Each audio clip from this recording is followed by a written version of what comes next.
ତୁଳା ରାଶିମାନଙ୍କ ପାଇଁ କିପରି ରହିବ 13ରୁ 21 ଜୁଲାଇ। ତ ଚାଲନ୍ତୁ ଜାଣିବା ଏହି ସପ୍ତାହରେ। ତ ତୁଳା ରାଶି ଜାତକମାନଙ୍କ ପାଇଁ ଏହି ସପ୍ତାହ ଅତ୍ୟନ୍ତ ଶୁଭ ଓ ସମୃଦ୍ଧି ଭରା ରହିବ। ଏହି ସପ୍ତାହରେ ଆପଣଙ୍କର ଘର ଓ ବାହାର ଯେଉଁ ଆପଣଙ୍କର ଆତ୍ମୀୟ ସ୍ୱଜନ ଅଛନ୍ତି ସେମାନଙ୍କ ସହଯୋଗ ଆପଣ ପ୍ରାପ୍ତ କରିବେ ଏହି ସପ୍ତାହରେ।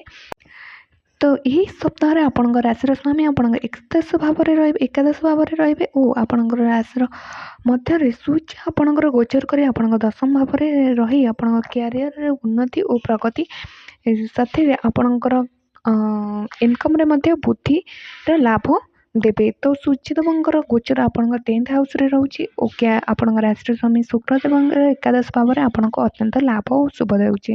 ସପ୍ତାହର ଆରମ୍ଭରେ ଆର୍ଥିକ ଦୃଷ୍ଟିରୁ ଆପଣ ଯଦି ଯାତ୍ରା କରୁଛନ୍ତି ତାହେଲେ ଆପଣଙ୍କୁ ସଫଳତା ପ୍ରାପ୍ତ ହେବ। ଏହି ସପ୍ତାହରେ ଆପଣଙ୍କର ମନ ଖୁସିମୟ ରହିବ। ତ କୌଣସି ଶୁଭ କାର୍ଯ୍ୟରେ ମଧ୍ୟ ଆପଣ ଭାଗ ନେବାର ମୌକା ମିଳିପାରେ ଆପଣଙ୍କୁ।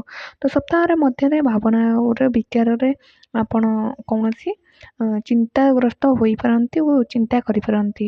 ତ ଏହି ସମୟରେ ଆପଣଙ୍କର ମାନସିକ ତନାବ ମଧ୍ୟ ରହିପାରେ ସ୍ଥିତିରେ। ତ ନିଜର ଶାନ୍ତ ରଖିବା ପାଇଁ ନିଜର ମନକୁ ଯୋଗ ଅଭ୍ୟାସ କରିବାକୁ ନିଶ୍ଚୟ ଚେଷ୍ଟା କରନ୍ତୁ।